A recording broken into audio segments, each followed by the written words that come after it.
आखिरी जमाने में जब दुनिया में दीन कमजोर हो जाएगा, इल्म उठा लिया जाएगा, जुल्म, फितना, शराब और तलौगारत बढ़ जाएगी और लोग दुनिया की मोहब्बत में आखिरत को भूल जाएंगे, तो अल्लाह ताला एक बहुत बड़े इम्तिहान के तौर पर अलमसीह दज्जाल के जाहिर होने की इजाजत देगा, जिसके बारे में नबी करीम ने फरमाया कि आदम अलैहिस्सलाम से लेकर क़यामत तक दज्जाल से बड़ा कोई फितना नहीं। दज्जाल का जिक्र सही और मुस्तनद अहादीस में आया है।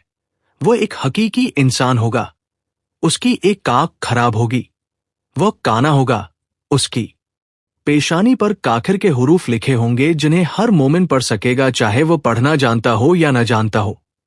सही मुस्लिम की हदीस के मुताबिक हजरत तमीम दारी रज़ियल्लाहु अन्हु और उनके साथी समुद्री सफर के दौरान तूफान में फंसकर एक नामालूम जजीरे पर पहुंच गए, जहां उन्होंने एक अजीब मखलूक जस्सासा को देखा जिसके जिस्म पर बाल ही बाल थे, और वह उन्हें एक किले नुमा जगह में ले गई जहां एक बहुत बड़ा इंसान जंजीरों में जकड़ा हुआ था।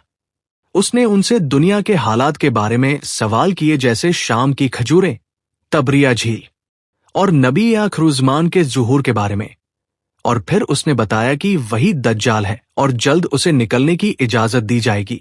दज्जाल क़यामत के करीब जाहिर होगा और वह पूरी जमीन में घूमेगा सिवाय मक्का और मदीना के, जहां फरिश्ते उनकी हिफाजत करेंगे।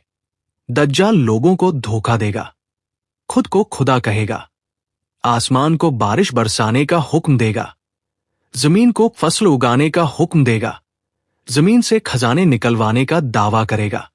उसके पास जन्नत और जहन्नम होंगी, मगर हकीकत में उसकी जन्नत जहन्नम होगी और उसकी जहन्नम निजात होगी।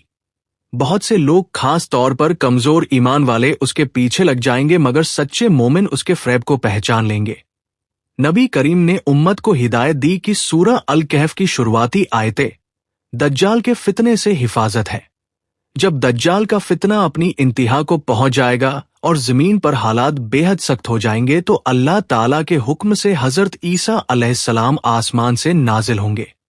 वह दज्जाल का पीछा करेंगे और आखिरकार फिलिस्तीन के मुकाम बाबलुद पर उसे तलब कर देंगे। यूं दज्जाल का फितना हमेशा के लिए खत्म हो जाएगा। उसके बाद जमीन पर अमन, अदल और सुकून कायम होगा। लोग हक की तरफ लौट आएंगे और ये सब कुछ अल्लाह ताला की कुदरत और उसके फैसले के मुताबिक होगा।